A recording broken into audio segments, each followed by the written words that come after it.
এটি রাত 2:30টার ভিউ। এই দেশে দিনের পর দিন সূর্য অস্তই যায় না। আপনি ঘুম থেকে উঠে সূর্য দেখতে পাবেন, আর ঘুমোতে যাওয়ার সময়ও জ্বলজ্বল করছে সূর্য। আমাদের দেশের বাচ্চারা যখন ঘুমিয়ে পড়ে তখন এই দেশে বাচ্চারা প্লেগ্রাউন্ডেই থাকে। মানুষ রাতে কাজ করতে করতে বুঝতেই পারে না কখন সকাল হয়ে গেছে। সবচেয়ে মজার ব্যাপার হলো wedding ceremony, outdoor concert, music festival সব রাতেই হয়ে থাকে, কারণ আলোর প্রয়োজনই হয় না। কথা বলছি নরওয়ে দেশটি নিয়ে। এটি ইউরোপের উত্তরে অবস্থিত এবং স্ক্যান্ডিনেভিয়ার একটি অংশ। এখন আপনার মনে প্রশ্ন হবে, সূর্য যদি অস্তই না যায় তাহলে মানুষ সময়ের হিসেব করে কিভাবে, দিন রাত বোঝে কিভাবে, আর সূর্য উদয় বা কখন হয়? আসলে এই রাতেও সূর্য থাকার ব্যাপারটাকে বলা হয় মিডনাইট সান। এবার আসি কেন দিনের পর দিন সারা দিন রাত শুধুই সূর্য দেখা যায়। আমরা জানি পৃথিবী নিজের কক্ষের চারপাশে ঘোরে, তাই দিনরাত সম্পন্ন হয়। এদিকে পৃথিবীও সূর্যকে কেন্দ্র করে ঘুরে চলেছে, আর সূর্যকে কেন্দ্র করে পৃথিবীর ঘুরতে সময় লাগে 365 দিন। এখন আমাদের পৃথিবী 1 বছর ধরে 23.5 ডিগ্রি অ্যাঙ্গেল করে ঘুরতে থাকে। আর এই বাঁকাভাবে ঘোরার কারণেই পৃথিবীর নর্থ ও সাউথ পোলে যেই দেশগুলি পড়ে সেই দেশে বছরের প্রায় 6 মাস 24 ঘন্টায় সূর্যের আলো থাকে।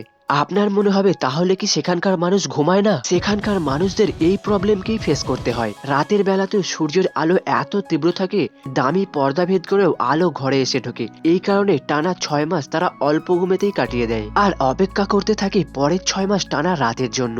ভাবতেই অবাক লাগে, আমরা ঘুমানোর জন্য যেখানে রাতের অপেক্ষা করি, আর তারা টানা 6 মাস অপেক্ষা করে পর্যাপ্ত পরিমাণ ঘুমের জন্য। মূলত আর্কটিক সার্কেলের মধ্যে হওয়ার কারণেই এমনটা ঘটে। তবে সেখানকার মানুষরা এই ওয়েদারের কারণে বোর ফিল করে না, বরং মিড সামার ফেস্টিভ্যাল উদযাপন করে। অনেকে আবার মনে করে এটি পৃথিবীর একদম শেষ স্থান, তাই এমন অদ্ভুত ওয়েদার দেখা যায়। রাস্তাঘাটে আপনি যখন তখন হরিণ দেখতে পাবেন। একটানা দিন হওয়ার কারণে তাদের কাছে এটা নিত্যদিনের হয়ে উঠেছে। সারা দিন রাত সূর্য দেখা গেলেও বড় বড় পাহাড়গুলি বরফে ঢাকা থাকে। রাত 12টায় সেখানকার মানুষ ফুটবল খেলে এবং এই পাহাড়েই তারা বারবিকিউ পার্টি করে। এই দেশটির ক্ষেত্রফল মাত্র 3,45,000 বর্গ কিলোমিটার, যা ছোট একটি শহরের সমান।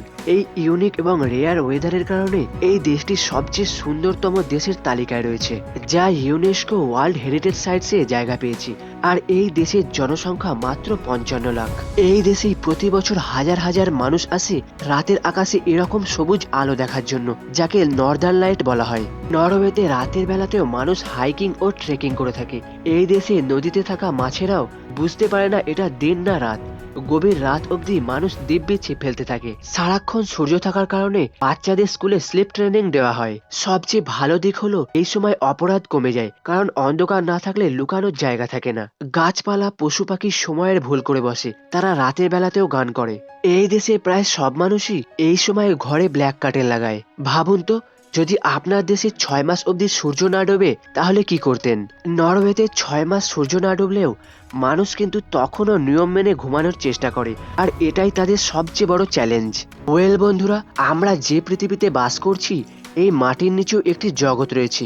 যদি মাটির নিচের রহস্য জানতে চান তাহলে স্ক্রিনে দেওয়া এই ভিডিওটি দেখে আসতে পারেন। আর নরওয়ের ভিডিওটি আপনার কেমন লেগেছে তা অবশ্যই জানাবেন। ফিরে আসবো পরবর্তী কোনো ভিডিও নিয়ে।